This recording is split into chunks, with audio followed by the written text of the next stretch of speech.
La nuit d'octobre était froide et sans lune lorsque 5 étudiants universitaires s'approchèrent de la statue de la Vierge Marie qui se tenait là depuis plus d'un siècle. Rachid Ahmed sortit son téléphone, la lueur bleue de l'écran illuminant son sourire suffisant. « Tu filmes ça ?» demanda-t-il à Omar, qui positionnait déjà sa caméra pour l'angle parfait. « Le live stream est lancé », répondit Omar, la voix tremblante d'excitation et d'énergie nerveuse. « On a déjà 300 spectateurs. » La statue se tenait sereinement au centre de la place, son visage de marbre baissant les yeux avec une compassion éternelle sur la ville qu'elle avait veillée depuis 1892. Des fleurs fraîches reposaient à ses pieds, des roses du jardin de Madame Patterson, des marguerites cueillies par des écoliers, un lys blanc solitaire laissé par quelqu'un qui avait prié pour la guérison. Regardez cette pathétique démonstration, ricana Rachid, donnant des coups de pied dans les offrandes. Toute une ville qui prit un morceau de roche comme si ça allait résoudre leurs problèmes. Si vous voulez savoir ce qui s'est passé ensuite, les punitions, la hantise et le miracle que personne n'attendait, assurez-vous d'aimer cette vidéo, de vous abonner à la chaîne et de laisser un commentaire ci-dessous avec ce que vous pensez qu'il aurait dû leur arriver. Votre soutien nous aide à continuer de raconter des histoires qui prouvent que la justice trouve toujours son chemin. Samir Hassan émergea de l'ombre, portant un bidon d'essence rouge, les yeux brillants d'anticipation. Le feu l'avait toujours fasciné. Depuis son enfance, lorsqu'il brûlait des insectes avec des loupes et qu'il avait progressé en allumant de petits feux dans des terrains vagues. Ce soir lui semblait être l'aboutissement de toute cette énergie destructrice. « C'est fou », murmura Bilal, restant en retrait près du bord de la place. Il était le plus jeune du groupe, à peine 18 ans, et tout cela lui semblait mal. Mais la pression des pairs était une force puissante, et il était déjà allé si loin. « Tais-toi, Bilal », rit Karim, sa voix dure dans l'air immobile de la nuit. Ce n'est que de la pierre et de la superstition. Ta Marie ne peut pas nous faire de mal car elle n'existe pas, les commentaires du live stream affluaient maintenant. Certains encourageaient la destruction, d'autres les suppliaient d'arrêter, quelques-uns menaçaient d'appeler la police. Omar inclina la caméra pour capturer la statue d'en bas, la rendant imposante et sinistre. C'est pour tous ceux qui en ont assez du non-sens religieux qui contrôle nos vies, déclara Rachid à la caméra. Pour tous ceux qui en ont marre qu'on leur dicte ce qu'il faut croire, ce qu'il faut penser, ce qu'il faut faire. Ce soir, nous allons vous montrer ce que valent vraiment vos précieux symboles. Samir commença à verser de l'essence autour de la base de la statue, l'odeur accomplissant l'air. Le liquide éclaboussa les fleurs, imbibant les cartes de prière et les notes manuscrites laissées par les fidèles. Un dessin d'enfant de la Vierge Marie, des coups de crayon la montrant entourée de cœurs, se dissolvait dans le carburant qui se répandait. « Elle ne peut pas me toucher », se vanta Rachid, s'approchant de la statue. « Aucun de leurs dieux ne le peut parce que je choisis mon propre chemin. » Bilal sentit son estomac se nouer en regardant l'essence s'accumuler autour d'objets qui signifiaient clairement quelque chose pour les gens, des photographies de malades, des chapelets lissés par des décennies de prières, un petit ours en peluche laissé par des parents ayant perdu un enfant. « Allez, Bilal », appela Omar, toujours en train de filmer. « Dis quelque chose à la caméra. Dis-leur ce que tu penses de leur déesse de pierre. » Bilal s'approcha à contre-cœur, ses mains tremblantes alors qu'il ramassait une couronne de fleurs que quelqu'un avait laissée au pied de la statue. Elle était magnifique, des roses blanches entrelacées de gypsophile, clairement faites avec amour et révérence. Commença-t-il, puis regarda le visage impatient de Rachid, le téléphone enregistreur d'Omar, le nombre de spectateurs grimpant au-delà de 800. Je pense que les gens doivent grandir et arrêter de croire aux contes de fées. Il jeta la couronne dans l'essence, la regardant atterrir avec un éclaboussement qui imbiba les pétales délicats. Karim s'avança, enhardi par l'énergie du groupe.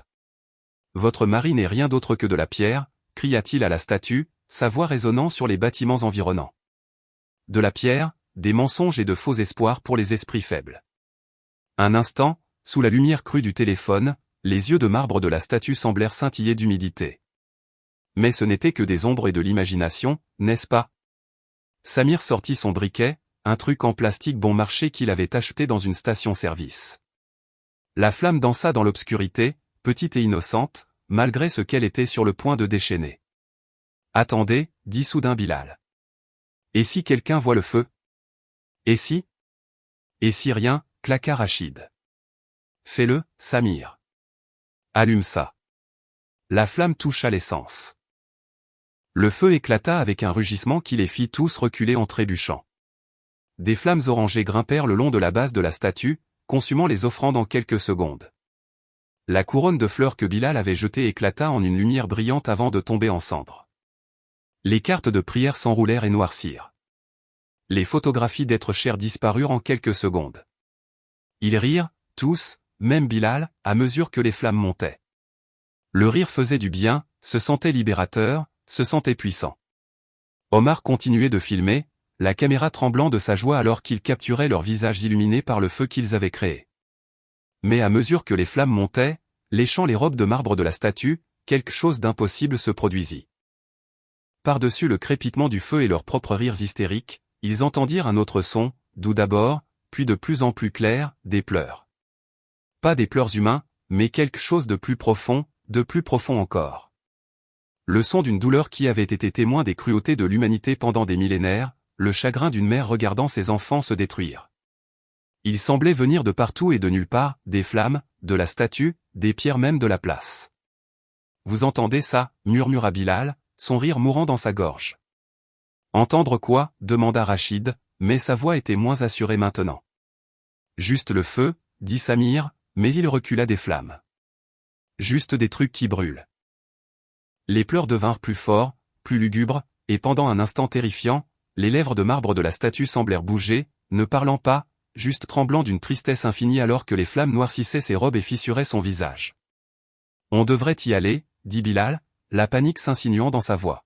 « On devrait y aller maintenant. » Mais Omar filmait toujours, hypnotisé par la destruction. « C'est incroyable, » souffla-t-il. « Regardez ces flammes. Regardez cette pierre se fissurer. Nous faisons l'histoire ici. » Le nombre de spectateurs avait atteint 2000. Les commentaires défilaient trop vite pour être lus. Mais Omar ne regardait plus l'écran. Il fixait la statue où le marbre semblait bouger, changer, comme si le feu révélait quelque chose qui avait toujours été caché sous la pierre. « Elle ne peut pas me toucher » répéta Rachid, mais sa voix se brisa sur les mots. « Ce n'est que de la roche.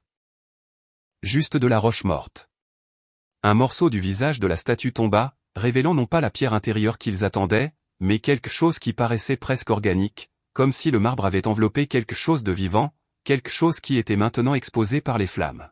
« Jésus-Christ » murmura Karim, puis rit nerveusement de ses propres mots. « Je veux dire, pas Jésus. » Évidemment, il n'y a personne là pour la sauver. Mais les pleurs continuèrent, et maintenant ils pouvaient tous les entendre clairement, un son si plein de chagrin qu'il leur faisait mal aux os.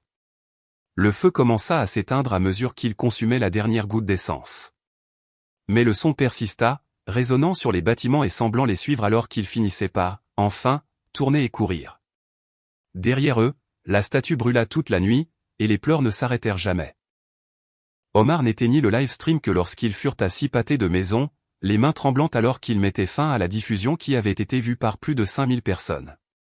La dernière image capturée était celle de la statue en silhouette contre les flammes, son visage endommagé réussissant encore d'une manière ou d'une autre à exprimer une tristesse infinie alors qu'elle regardait ses enfants fuir dans l'obscurité. Aucun d'eux ne se retourna. Aucun d'eux ne voulait voir ce qu'ils avaient vraiment fait. Mais ils l'apprendraient assez tôt. 3 jours après l'incendie, la vie sembla reprendre son cours normal pour les 5 étudiants. La vidéo était devenue virale, partagée sur les plateformes de médias sociaux avec des hashtags comme religionisdea et fake god. La plupart des commentaires étaient favorables à leur acte courageux, les qualifiant de héros pour s'être opposés à l'oppression religieuse. Rachid Ahmed se prélassait dans l'attention depuis sa chambre de dortoir à l'université de Millbrook. À 21 ans, il était le leader naturel de leur groupe, charismatique, confiant, toujours prêt à repousser des limites que d'autres craignaient de franchir. Il venait d'une famille d'universitaires, ses parents étant tous 2 professeurs qu'il avait élevés à tout remettre en question et à ne se soumettre à rien. Leur approbation passait toujours par la réussite, par le fait d'être le meilleur, le plus intelligent, le plus performant. Brûler la statue lui semblait être l'accomplissement ultime, la preuve qu'il était au-dessus des superstitions qui retenaient les autres. « Regardez ces chiffres » dit-il à son colocataire, faisant défiler les analyses de la vidéo. Des milliers de vues et ça continue d'augmenter. Nous sommes célèbres sur Internet. Son téléphone vibrait constamment de demandes d'interviews émanant de podcasteurs et de blogueurs qui voulaient discuter de leur acte de libération. Rachid programma 3 apparitions pour la semaine suivante, élaborant déjà le récit dans son esprit, 5 étudiants courageux se dressant contre la tyrannie religieuse, montrant au monde que les symboles sacrés n'avaient aucun pouvoir réel. Omar Khalil montait les séquences dans son appartement, ajoutant une musique dramatique et des effets de ralenti pour accentuer l'impact. À 19 ans, il était le documentariste officieux du groupe, toujours en train de filmer, toujours à la recherche du plan parfait qui le rendrait célèbre. Son compte Instagram avait gagné 10 000 abonnés du jour au lendemain, et des marques le contactaient déjà pour des partenariats. Ce n'est que le début, dit-il à sa petite amie lors d'un appel vidéo. Une fois que cela sera totalement viral, j'aurai la plateforme pour opérer un réel changement. Peut-être entrer à l'école de cinéma, peut-être lancer ma propre entreprise de médias. Il avait grandi dans une famille de classe moyenne et invisible, le genre d'enfant que les professeurs oubliaient et que les camarades de classe ignoraient. La caméra était devenue son super pouvoir, sa façon de compter dans un monde qui semblait déterminé à le négliger. La vidéo de la Vierge Marie était son chef-d'œuvre, le contenu qui ferait enfin en sorte que les gens prêtent attention. Bilal Nazir ne parvenait pas à dormir. À 18 ans, il était le membre le plus jeune et le plus déchiré du groupe, un étudiant de première année qui avait désespérément voulu s'intégrer aux étudiants plus âgés et Coles qu'il avait remarqué d'une manière ou d'une autre. Ses parents avaient immigré quand il avait 5 ans, travaillant de double quart pour payer ses études, sacrifiant tout pour que leur fils puisse avoir des opportunités qu'il n'avait jamais eues. Il l'appelait tous les soirs, lui posant des questions sur ses cours, ses amis, sa foi. Il mentait sur les trois. J'ai vu une vidéo sur Internet, dit sa mère lors de leur appel du mardi. Des étudiants qui brûlent des objets religieux. Promets-moi que tu restes loin de gens comme ça, bêta. Promets-moi que tu te souviendras de qui tu es. Je promets, maman, mentit-il, les mots ayant un goût de cendre dans sa bouche. La couronne de fleurs le hantait dans ses rêves, la façon dont elle avait été faite, si soigneusement, si pleine d'amour, avant qu'il ne la jette dans l'essence. Quelqu'un avait passé du temps à la créer, avait prié dessus, l'avait laissée en offrande, et il l'avait détruite pour l'approbation de gens qui ne se souciaient pas vraiment de lui. Samir Hassan était dans son élément. À 20 ans, il avait déjà été suspendu 2 fois pour avoir allumé de petits feux sur le campus. Des expériences, les appelait-il. L'université avait exigé un suivi psychologique, mais Samir avait appris à dire au thérapeute ce qu'il voulait entendre tout en nourrissant son obsession en privé. Le feu était pur, croyait-il. Il ne mentait pas, ne prétendait pas, ne faisait pas de fausses promesses. Il consumait simplement, transformait, révélait la vérité. La statue de la Vierge Marie avait été un sujet parfait. Des siècles de foi et de superstitions accumulées brûlaient en quelques minutes, révélant le vide creux sous toute croyance religieuse. Il gardait le bidon d'essence vide dans son placard comme un trophée, le sortant parfois pour sentir les fumées persistantes. Le souvenir de ces flammes grimpant sur le marbre faisait battre son cœur d'excitation et de quelque chose de plus profond, quelque chose qui ressemblait presque à une intensité sexuelle. Karim Okafor était le philosophe du groupe, même s'il aurait frémi à cette description. À 22 ans, il était en dernière année de sociologie avec une mineure en études religieuses, non pas parce qu'il croyait, mais parce qu'il voulait comprendre les mécanismes psychologiques qui faisaient que les gens s'accrochaient à des illusions évidentes. Ses parents étaient de fervents musulmans qu'il avait reniés lorsqu'il s'était déclaré athée à 17 ans. Ce rejet avait endurci quelque chose dans son cœur, transformant la blessure en colère, la colère en mépris pour toutes les formes de foi. Chrétiens, musulmans, juifs, hindous, ils étaient tous également pathétiques à ses yeux, tous également méritants de voir leurs illusions brisées. La Vierge Marie représente le fantasme patriarcal ultime, écrivit-il dans son article de blog sur l'incendie. La femme parfaite, silencieuse, soumise et virginale. En détruisant son image, nous avons porté un coup à des milliers d'années d'oppression féminine déguisée en dévotion religieuse. L'article fut largement partagé dans les cercles universitaires, lui valant les éloges de professeurs et de pairs qui considéraient la destruction de la statue comme une forme légitime de commentaire social.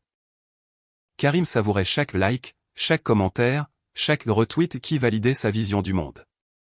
Pendant 3 jours, ils furent des héros dans leur propre récit. Ils avaient porté un coup à la superstition, fait une déclaration sur la liberté de penser, créé un contenu qui définirait la relation de leur génération avec la religion organisée. Mais le 4e jour, la Vierge Marie commença à répondre. Cela commença par des murmures. Rachid les entendit pour la première fois le jeudi soir alors qu'il était couché, faisant défiler les commentaires sur leur vidéo virale. Au début, il pensa que c'était son colocataire qui parlait dans son sommeil, ou peut-être des voix de l'appartement voisin qui traversaient les murs minces. Mais les murmures venaient de l'intérieur de sa chambre, doux, féminin, parlant dans une langue qu'il ne pouvait pas identifier. ni arabe, ni anglais, quelque chose de plus ancien, quelque chose qui lui faisait frissonner la peau de reconnaissance malgré qu'il ne comprenne pas un seul mot. « Jake, tu es réveillé » appela-t-il son colocataire. Des ronflements furent la seule réponse.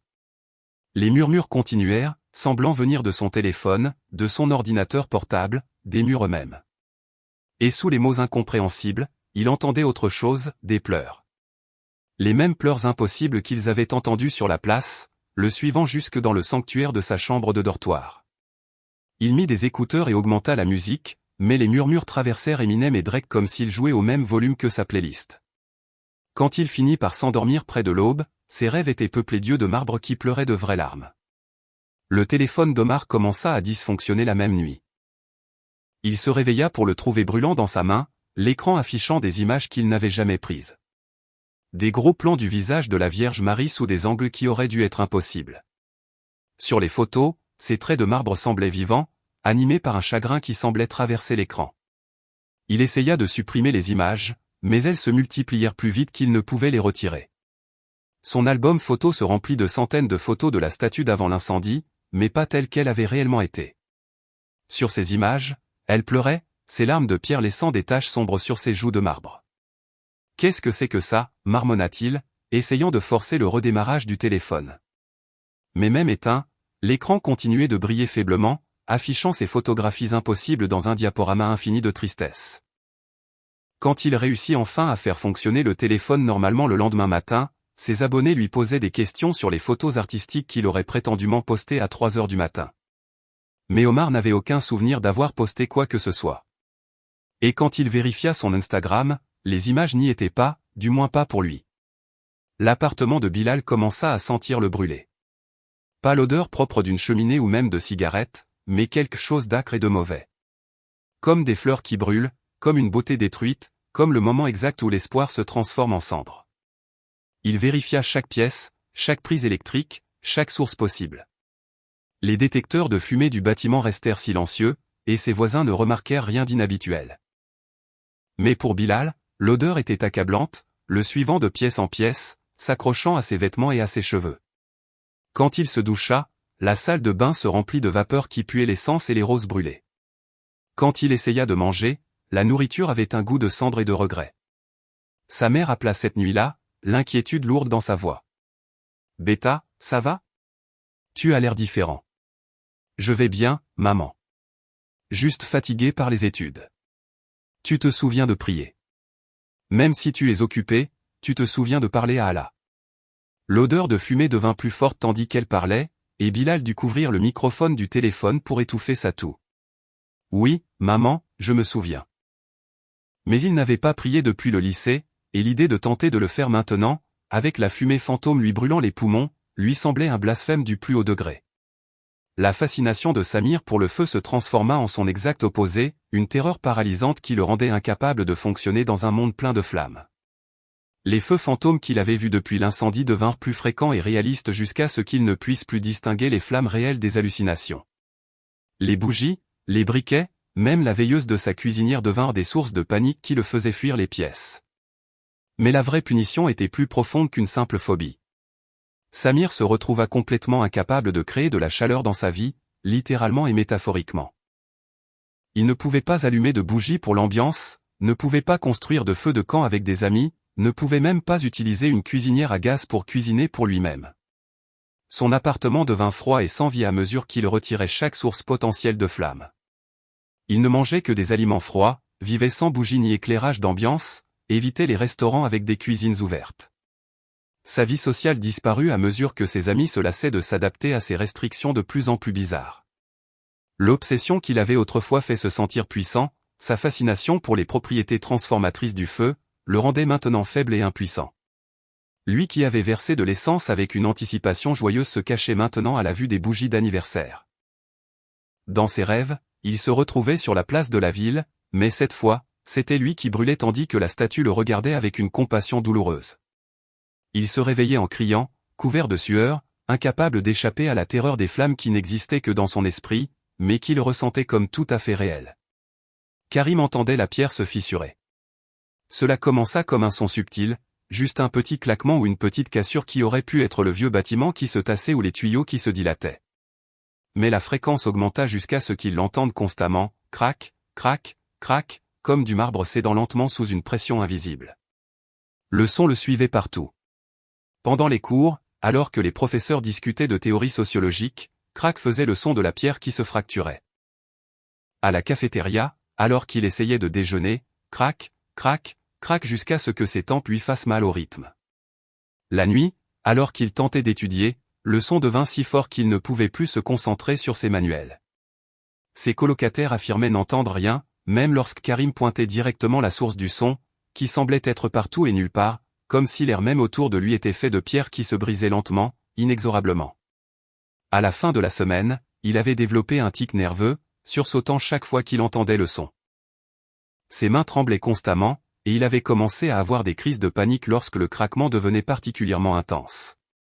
Peut-être devrais-tu consulter un médecin, suggéra sa petite amie après l'avoir trouvé accroupi dans son placard, les mains plaquées sur les oreilles, marmonnant des mots sur la pierre, la rupture et les sons qui ne s'arrêtaient pas, ce n'est pas médical, murmura Karim.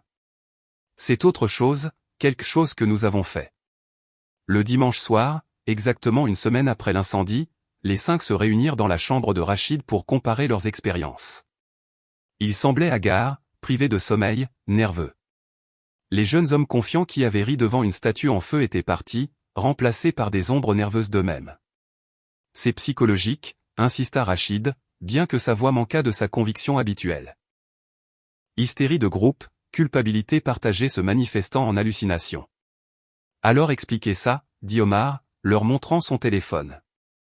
L'écran affichait un message dans un alphabet qu'aucun d'eux ne reconnaissait.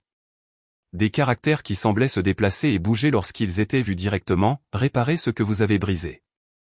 Un coup de hacker, suggéra Samir. Mais ses mains tremblaient en fixant le texte impossible. Et les feux, demanda Samir. Et les sons? Les odeurs? Psychose de masse, dit Karim, mais il sursauta en parlant, entendant le craquement de pierre que personne d'autre ne pouvait percevoir. Délire collectif provoqué par l'attention des médias sociaux et une culpabilité sous-jacente. Bilal ne dit rien. Il s'assit simplement dans un coin, entouré de l'odeur fantôme de fleurs brûlées, se demandant si les prières de sa mère pouvaient d'une manière ou d'une autre l'atteindre ici, dans cette pièce pleine de mensonges et de peur. Ils essayaient encore de rationaliser leurs expériences lorsque les vraies punitions commencèrent. La punition de Rachid commença par sa voix. Le jeune homme qui avait toujours attiré l'attention par son éloquence charismatique se retrouva incapable de prononcer les mots qu'il avait autrefois fait se sentir puissant. Chaque fois qu'il tentait de se vanter, de se glorifier, d'affirmer sa domination sur les autres, sa gorge se serrait complètement. « Elle ne peut pas me toucher », tenta-t-il de dire lors d'une interview de podcast sur leur vidéo virale, mais les mots sortirent en murmures à peine audibles. L'animateur lui demanda de parler plus fort, mais Rachid découvrit qu'il ne pouvait littéralement pas élever la voix au-dessus d'un murmure lorsqu'il parlait de l'incendie. Ce n'était pas une condition médicale. Les médecins ne trouvèrent rien d'anormal à ses cordes vocales, mais ses déclarations confiantes sur la religion étant une superstition pour les esprits faibles sortirent comme des gémissements pathétiques. Ces vantardises d'être au-dessus de leurs croyances pathétiques sonnaient comme les marmonnements d'un enfant effrayé. La mutité sélective était précise dans sa cible. Il pouvait parler normalement de ses cours, de nourriture, de sujets mondains. Mais toute tentative de déclarations arrogantes qui avaient autrefois défini sa personnalité le laissait sans voix et humilié. Ses abonnés commencèrent à s'éloigner à mesure que sa présence sur les médias sociaux devenait de plus en plus hésitante. Le leader confiant, qui avait promis de leur montrer ce que valait vraiment leur symbole, postait maintenant des vidéos hésitantes et murmurées qui le faisaient paraître faible et incertain. Pire encore, dans ses rêves, il se retrouvait à plusieurs reprises devant la statue en feu, essayant de crier son défi, seulement pour se retrouver muet tandis que les yeux de marbre de la Vierge Marie le regardaient avec une patience et une tristesse infinies. La punition d'Omar se manifesta à travers sa technologie. Chaque appareil qu'il touchait, téléphone, caméra, ordinateur portable, tablette, commençait à mal fonctionner de manière à détruire sa capacité à créer du contenu. Non pas par des dommages physiques, mais par un sabotage numérique qui semblait presque surnaturel par sa précision. L'appareil photo de son téléphone ne capturait que des images d'iconographie religieuse, peu importe ce qu'il essayait de photographier. Pointé vers un coucher de soleil, l'image montrerait une fenêtre d'église. S'il essayait de filmer un ami, l'enregistrement afficherait des images de personnes en prière. S'il tentait un selfie, son propre visage serait remplacé par des images de la Vierge Marie, toujours en pleurs, toujours en train de regarder. Ses abonnés commencèrent à commenter la phase religieuse bizarre qu'il traversait, ne comprenant pas qu'Omar n'avait aucun contrôle sur ce que ses appareils enregistraient ou téléchargeaient. Son Instagram se remplit d'images d'églises, de croix et de statues, du contenu qu'il ne se souvenait jamais avoir créé mais qu'il ne pouvait pas supprimer. Le logiciel de montage vidéo de son ordinateur portable se rebella contre lui, remplaçant chaque coupe et transition par des séquences de la statue en feu. Peu importe le projet sur lequel il essayait de travailler, le rendu final ne montrerait que des flammes consumant du marbre, accompagnées du son de pleurs impossibles. Le support technique ne trouva rien d'anormal avec son équipement. Les appareils fonctionnaient parfaitement pour d'autres personnes, ne dysfonctionnant que lorsqu'Omar essayait de les utiliser. Ses rêves de célébrité Internet s'effondrèrent à mesure que sa présence en ligne devenait de plus en plus bizarre et religieuse, l'exact opposé du contenu athée qu'il avait rendu célèbre. Les outils qu'il avait utilisés pour se moquer des choses sacrées ne servaient plus qu'à lui rappeler ce qu'il avait détruit, transformant chaque tentative de création en un écho de sa destruction. La punition de Bilal fut plus douce mais non moins dévastatrice. Il devint incapable d'apporter de la beauté au monde. Chaque fleur qu'il approchait commençait à faner, non pas par une force surnaturelle, mais par ce qui semblait être sa propre anxiété et sa culpabilité accablante. Sa transpiration nerveuse, ses mains tremblantes, sa respiration apeurée créaient d'une manière ou d'une autre des microclimats de stress que les plantes délicates ne pouvaient pas supporter. Mais la vraie punition était psychologique. Il devint obsédé par la couronne de fleurs qu'il avait jetée dans les flammes, le cercle de roses blanches confectionné avec amour que quelqu'un avait passé des heures à créer en offrande. Le souvenir le hantait constamment, se rejouant dans les moindres détails à chaque moment de calme. Il essaya d'apprendre l'art floral, espérant expier en créant de la beauté au lieu de la détruire. Mais ses tentatives étaient des désastres, non pas à cause d'interférences surnaturelles, mais parce que sa culpabilité faisait trembler ses mains, dispersait sa concentration, brouillait sa vision artistique avec des larmes qu'il ne pouvait arrêter. Sa petite amie le quitta, non pas parce que les plantes mouraient autour de lui, mais parce qu'il devint obsédé par le fait de s'excuser pour des choses qu'elle ne comprenait pas. Il pleurait devant des fleurs fanées dans les vitrines des magasins, passait des heures à regarder des photos de compositions florales en ligne, se réveillait au milieu de la nuit en murmurant des excuses à l'air vide. Sa mère remarqua le changement quand il ne put plus supporter de regarder son jardin. « C'est trop beau », chuchota-t-il, se détournant des roses qu'elle entretenait si soigneusement. « Je ne mérite plus de voir des choses aussi belles. » La punition n'était pas qu'il détruisait la beauté. C'était qu'il ne pouvait plus se croire digne d'elle. L'obsession de Samir pour le feu se transforma en son exact opposé, une terreur paralysante qui le rendait incapable de fonctionner dans un monde plein de flammes. Les feux fantômes qu'il voyait depuis l'incendie devinrent plus fréquents et plus réalistes jusqu'à ce qu'il ne puisse plus distinguer les flammes réelles des hallucinations. Les bougies, les briquets, même le voyant lumineux de sa cuisinière devinrent des sources de panique qui le faisaient fuir les pièces. Mais la vraie punition était plus profonde qu'une simple phobie. Samir se retrouva complètement incapable de créer de la chaleur dans sa vie, littéralement et métaphoriquement. Il ne pouvait pas allumer de bougies pour l'ambiance, ne pouvait pas faire de feu de camp avec des amis, ne pouvait même pas utiliser une cuisinière à gaz pour cuisiner pour lui-même. Son appartement devint froid et sans vie à mesure qu'il retirait toutes les sources potentielles de flammes. Il ne mangeait que des aliments froids, vivait sans bougie ni éclairage d'ambiance, évitait les restaurants avec des cuisines ouvertes. Sa vie sociale disparut à mesure que ses amis se lassaient d'accommoder ces restrictions de plus en plus bizarres. L'obsession qu'il avait autrefois fait se sentir puissant, sa fascination pour les propriétés transformatrices du feu, le rendait maintenant faible et impuissant. Lui qui avait versé de l'essence avec une anticipation joyeuse se recroquevillait maintenant à la vue de bougies d'anniversaire. Dans ses rêves, il se retrouvait sur la place de la ville, mais cette fois, c'était lui qui brûlait tandis que la statue le regardait avec une compassion attristée.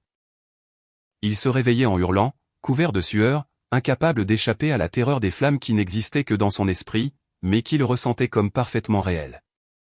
La punition de Karim était auditive. Le son constant de la pierre qui craquait le suivait partout, devenant de plus en plus fort et insistant chaque jour qui passait. Au début, il était suffisamment subtil pour qu'il puisse presque l'ignorer. Mais le son grandit jusqu'à ce qu'il submerge sa capacité à se concentrer, à étudier ou à interagir avec le monde qui l'entourait. Les cours devinrent impossibles à suivre par-dessus le crac de la pierre invisible qui se fracturait. Les interactions sociales étaient tendues car il sursautait constamment à des sons que seul lui pouvait entendre. Le coup psychologique était énorme. Le jeune homme confiant qui avait crié « Votre mari n'est rien d'autre que de la pierre », se retrouva réduit à un être nerveux, qui sursautait à chaque son réel, convaincu que c'était une preuve supplémentaire de fissuration, de brisure, de chute. Son travail universitaire en souffrit, car il devint incapable de se concentrer sur la lecture ou l'écriture. Ses relations s'effondrèrent à mesure qu'il devenait de plus en plus paranoïaque et isolé. Ses articles de blog devinrent erratiques et craintifs, bien loin des déclarations philosophiques confiantes qui lui avaient autrefois valu des éloges. Les bruits de brisure semblaient émaner de l'intérieur de son propre crâne, comme si sa certitude du monde se brisait littéralement, morceau par morceau. La vision du monde matérialiste rationnel qu'il avait autrefois fait se sentir supérieur aux croyants se fracturait sous le poids d'expériences qu'il ne pouvait expliquer ni rejeter. Le sommeil devint impossible à mesure que les sons devenaient plus forts la nuit. Il restait éveillé à écouter la pierre se briser quelque part dans l'obscurité, sachant que l'aube n'apporterait aucun soulagement aux hallucinations auditives qui avaient envahi sa vie. Dans ces moments les plus terrifiés, il se demanda si les sons représentaient sa propre foi, non pas la foi religieuse, mais la foi en sa capacité à comprendre le monde, se fissurant lentement, inexorablement. 2 mois après l'incendie, tous les 5 restaient physiquement indemnes mais psychologiquement brisés. Ils se réunirent dans la chambre de Rachid, un groupe de jeunes hommes qui s'étaient autrefois sentis invincibles, maintenant réduits à des ombres nerveuses d'eux-mêmes. Rachid parlait à voix basse, sa voix autrefois autoritaire réduite à des murmures à peine audibles chaque fois qu'il essayait de discuter de leur célébrité virale. Omar serrait un téléphone cassé qui n'affichait que des images religieuses, ses rêves de création de contenu transformés en un cauchemar de symbolisme spirituel non désiré. Bilal était assis, entouré de l'odeur fantôme de fleurs brûlées, incapable de regarder la plante fanée sur le rebord de fenêtre de Rachid. Samir sursautait à chaque scintillement des lumières du plafond, son ancienne obsession du feu transformée en une peur paralysante. Karim se couvrait périodiquement les oreilles, essayant de bloquer le son de la pierre qui craquait, que seul lui pouvait entendre. « Nous devons faire quelque chose », murmura Bilal, sa voix rauque d'anxiété constante. « Ça ne va pas s'arrêter. Ça va continuer d'empirer jusqu'à ce que nous nous brisions complètement. » Jusqu'à quoi? Tenta de demander Rachid, mais ses mots sortirent en murmures pathétiques. Jusqu'à ce que nous soyons tous complètement fous, jusqu'à ce que nous ne puissions plus fonctionner du tout. C'est peut-être ça le but, dit Omar, fixant l'écran de son téléphone où des images de saints en pleurs clignotaient sans fin. Peut-être qu'elle veut que nous comprenions ce que nous avons détruit en détruisant notre paix mentale, morceau par morceau. Ils s'assirent dans un silence misérable, 5 jeunes hommes qui s'étaient autrefois sentis intellectuellement supérieurs aux croyants, maintenant réduits à des victimes terrifiées de leurs propres tourments psychologiques. Autour d'eux, d'autres étudiants riaient, étudiaient et planifiaient leur avenir, des avenirs qui semblaient incroyablement lointains de leur réalité actuelle. L'église, dit soudain Bilal. Nous devons aller à l'église où la statue a été bénie, d'où elle venait à l'origine. À quoi bon, murmura Rachid. Ce n'est qu'un bâtiment, juste d'autres symboles auxquels nous ne croyons pas, peut-être, admit Bilal. Mais si nous nous trompions sur tout ce que nous pensions savoir? Et si notre vision du monde rationnel n'expliquait pas ce qui nous arrive? Le voyage jusqu'à l'église Sainte-Catherine exigea tout leur courage combiné juste pour quitter leurs espaces sûrs. La voix murmurée de Rachid rendait humiliant de commander un Uber. Le téléphone défectueux d'Omar leur donna des indications qui les menèrent à travers chaque église de la ville. L'anxiété de Bilal montait en flèche chaque fois qu'il passait devant des fleuristes. Samir paniquait à chaque flamme rencontrée, lampadaire, phare de voiture, même la lueur chaude des fenêtres de restaurants. Karim entendait la pierre craquer à chaque pas sur les trottoirs en béton. L'église était plus ancienne qu'il ne l'avait imaginé, construite dans les années 1800 avec une architecture gothique qui rendait leur petit groupe encore plus insignifiant. Les services du soir se terminaient à leur arrivée, les paroissiens sortant avec les expressions paisibles de personnes dont la foi restait intacte, des expressions que les 5 jeunes hommes se souvenaient à peine d'avoir eux-mêmes. Le père McKenna, le vieux prêtre qui avait béni la statue originale des décennies plus tôt, accepta de leur parler malgré leur détresse évidente. C'était un petit homme aux yeux gentils qui semblait peu surpris par leur apparition ou leur récit fragmenté de leurs expériences. « J'ai entendu parler de ce qui s'est passé, dit-il doucement, leur faisant signe de s'asseoir sur le premier banc. Toute la ville en a entendu parler. Beaucoup de gens ont été blessés par ce que vous avez fait. Nous savons, dit Bilal. Nous en payons le prix maintenant d'une manière inattendue. En êtes-vous sûr, demanda le père McKenna. Ou ne faites-vous qu'expérimenter les conséquences naturelles de la violation de quelque chose de sacré pour autrui? Rachid tenta de parler avec son ancienne assurance, mais seuls des murmures émergèrent. Naturel? Vous pensez que ce qui nous arrive a des explications naturelles? Je pense, dit le prêtre avec prudence, que lorsque nous endommageons quelque chose de sacré, que nous croyions ou non en son pouvoir, nous endommageons aussi quelque chose en nous-mêmes. La culpabilité, la peur, le sentiment d'avoir franchi une ligne que nous ne pouvons pas franchir. Ce sont des réactions naturelles à des actes destructeurs. Il se leva et se dirigea vers un autel latéral où une plus petite statue de la Vierge Marie se tenait entourée de fleurs et de bougies vacillantes. Celle-ci était différente de la statue qu'ils avaient brûlée, plus moderne, sculptée dans le bois au lieu du marbre, avec un visage qui semblait à la fois attristé et plein d'espoir. La statue que vous avez détruite avait été bénie par 3 évêques différents au cours de son siècle d'existence, expliqua le père McKenna. Elle avait reçu les prières de milliers de personnes, avait été touchée par les larmes de mères endeuillées, avait été témoin de mariages, de baptêmes et de funérailles. Ce n'était pas juste de la pierre. C'était un réceptacle de foi, d'espoir et d'amour. Mais ce n'était qu'une statue, protesta Omar, sa voix se brisant. Juste un symbole qui n'aurait dû avoir aucun pouvoir sur des gens rationnels comme nous. Les symboles ont du pouvoir, répondit le prêtre. Non pas un pouvoir surnaturel, mais le pouvoir du sens, du lien, de la révérence partagée. Lorsque vous avez détruit cette statue, vous n'avez pas seulement brûlé du marbre. Vous avez violé l'espace sacré dans vos propres cœurs, la partie de chaque âme humaine qui reconnaît quand quelque chose mérite la révérence plutôt que la moquerie. Pour la première fois depuis l'incendie, les symptômes psychologiques oppressants que chaque jeune homme portait semblèrent s'alléger légèrement. Rachid constata qu'ils pouvaient parler d'une voix normale en discutant de leur douleur plutôt que de leur fierté. Le téléphone d'Omar afficha une image claire de l'intérieur de l'église. Bilal ne sentit plus de fumée fantôme. Samir ne fut pas terrifié par les bougies votives de l'église. Karim n'entendit qu'un silence paisible. « Que devons-nous faire » demanda enfin Bilal. « Comment arrêter cela? Comment retrouver la paix ?» Le père McKenna sourit tristement. « Je pense que vous le savez déjà. La question est de savoir si vous avez l'humilité de faire ce qui est nécessaire, non pas parce que vous croyez au pouvoir de la statue, mais parce que vous reconnaissez la douleur que vous avez causée. » Comme si elles étaient invoquées par ces paroles, une profonde sensation de présence emplit l'église. Non pas surnaturelle, mais profondément psychologique, le poids de la douleur et du pardon humain collectif. Les jeunes hommes le ressentirent simultanément, le chagrin de tous ceux qui avaient jamais trouvé du réconfort auprès de la statue détruite et, sous ce chagrin, la possibilité de la rédemption. Réparez ce que vous avez brisé, sembla murmurer à travers leur conscience, ou restez brisé vous-même. Le message n'était pas un commandement surnaturel mais une vérité psychologique qu'ils ne pouvaient plus nier. Et pour la première fois depuis l'incendie, ils ressentirent autre chose que la peur ou le tourment. Ils ressentirent la possibilité de la guérison. La collecte de fonds commença avec Rachid qui vendit tout ce qu'il possédait, son équipement de jeu, ses vêtements de marque, son ordinateur portable, sa voiture. Tout servit à payer la nouvelle statue.